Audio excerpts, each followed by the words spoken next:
Welcome to our channel. In today's video we will be exploring the 5 most unbelievable reactions of convicts receiving capital punishment. Get ready to witness the unexpected as we dive into the minds of those facing their final moments. So let's roll out. Number 5.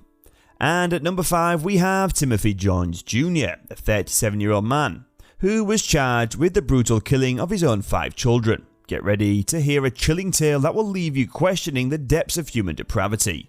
Timothy Jones Jr.'s case is a horrifying one that will make you shudder. According to the prosecution, he is nothing but a cold-blooded mass murderer who brought up imaginary voices and people in his head as a way to plead not guilty by the reason of insanity. At his initial hearing, Timothy's tears and breakdown were seen. He claimed to see things that weren't really there, giving us a glimpse into the terrifying world of his mind, and yet despite his plea, justice had to be served. After 2 hours of deliberation, the Lexington County panel of 7 men and 5 women reached a unanimous decision. Timothy Jones Jr. was to be sentenced to death. It was a shocking end to a trial that had already revealed the gruesome manner of the murders. Jones admitted to punishing his oldest child until he collapsed and died, before strangling the other 4 and driving around with their bodies in his car for 9 days. He then dumped their remains in black bin bags in rural Alabama. During the trial, Jones's own family members, including his father, stepmother, sister and 2 brothers, took to the stand to ask for mercy and request that he be given life without parole. And yet, despite the pleas for mercy, justice was served. Jones's ex-wife also spoke to the trial, acknowledging that he had not shown their children any mercy. Timothy Jones Jr.'s case is a haunting one that will stay with you long after hearing about it. It's a reminder that evil can lurk within the human psyche and that justice must be served no matter how heart-wrenching the circumstances may be. Timothy now finds himself on death row in South Carolina, a chilling reminder of the evil that can lurk within the human psyche. It's a stark reminder that even the closest to us can harbour dark secrets of unspeakable crimes. Number 4. Anthony Kirkland's case is a chilling example of a former serial killer from Ohio. He was charged with the killing and rape of 4 women, burning their bodies to conceal evidence. Kirkland was arrested near the scene of his last murder victim with her watch and iPod.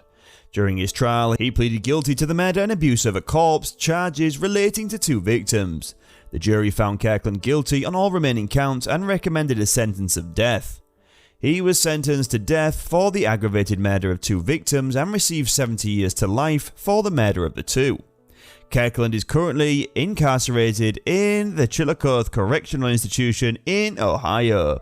In May 2016, the Supreme Court of Ohio granted a motion for a new sentencing hearing of Kirkland. However, in 2017, his most recent attorneys were removed from the case due to discussions with a state public defender who was not Kirkland's attorney of record. Kirkland's resentencing hearing began in July 2018 and the jury recommended he be sentenced to death once again. He remains on death row at the Chillicothe Correctional Institution. Kirkland's case is a reminder of the devastating impact that serial killers can have on their victims' families and communities. Number 3. Tiffany Moss's case is a shocking one that has garnered attention across the United States. The Georgia woman was found guilty of starving her 10-year-old stepdaughter, Emily Moss, to death and then burning her body in a trash can. At the time of her death, Emily weighed just 32 pounds, which is the average weight of a toddler. The case has horrified many and Tiffany Moss's conviction has made her state's only female death row inmate.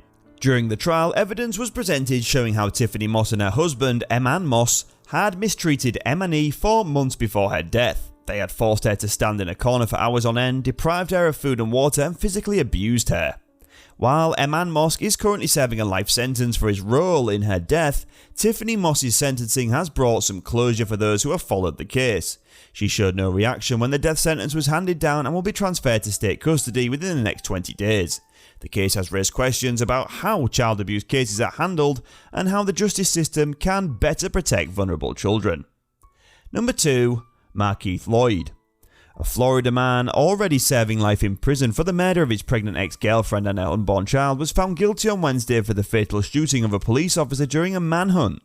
Lloyd was convicted of 5 charges, including first-degree murder of Orlando Police Lieutenant Deborah Clayton, who was shot outside a Walmart during the manhunt. He was also convicted of attempted first-degree murder, aggravated assault, carjacking with a firearm, and possession of a firearm by a convicted felon. Prosecutors have filed notice of intent to seek the death penalty for Lloyd. This comes after a Florida jury unanimously voted not to recommend the death penalty for Lloyd's conviction in the murder of his ex-girlfriend and her unborn child. Lloyd's first trial had led to contentious legal and political flight in the state, with then-Gov Rick Scott removing the elected Florida state attorney from Lloyd's case, after she said she wouldn't seek the death penalty in his or any case. Lloyd's actions leading up to the shooting were evidence of premeditation. Prosecutors argued during the trial Lloyd had been on the run since killing his ex-girlfriend and her unborn child, sparking a massive manhunt. He was caught days after shooting Clayton, dressed in body armor and carrying 2 handguns. Lloyd's sentencing is scheduled for November the 6th and prosecutors will seek the death penalty. This case has highlighted the legal and moral complexities surrounding the use of the death penalty and the impact it can have on the families of both victims and perpetrators. Number 1. Granville Ritchie, 40, has been found guilty of raping and murdering 9-year-old Felicia Williams in 2014 by a jury in Tampa. After more than a week of testimony, the panel of 7 women and 5 men deliberated for 4 hours before finding Ritchie guilty of first-degree murder, sexual battery and aggravated child abuse. The girl's body was found floating among rocks and mangroves off the Country Campbell Causeway. The jurors will now decide whether Ritchie should be sentenced to death for his crimes.